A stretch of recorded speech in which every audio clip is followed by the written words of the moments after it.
Through the Proclamation number 001, ang MPOS being the ministry mandated to perform functions relating to peace building, reconciliation, and unification, ay siya po yung ginawang lead ministry to formulate programs and activities po for the observance ng bansa. Mga activities na nangyari. But nagsimula po tayo nung March 6, 2023, this month, kung saan nagkaroon po tayo ng kick-off activity to formally start the itong activity natin, itong Bangsamoro History.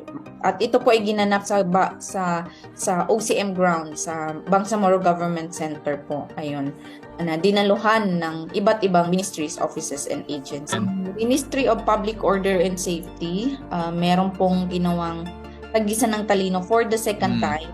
Last year po natin ito sinimulan, kung saan ito ay ginanap noong March 16 sa Alnor Convention Center. Ang pinaka-important, sabi ko nga kanina, ay itong pag-alam natin sa history, pag-intindi natin sa history ay ito yung dahilan kung paano natin nakikita yung events in the past, kung ano tayo ngayon. And with lessons from the past, we not only learn about ourselves and how we came to be, but also nade-develop natin yung ability natin to avoid mistakes and create better paths for our society.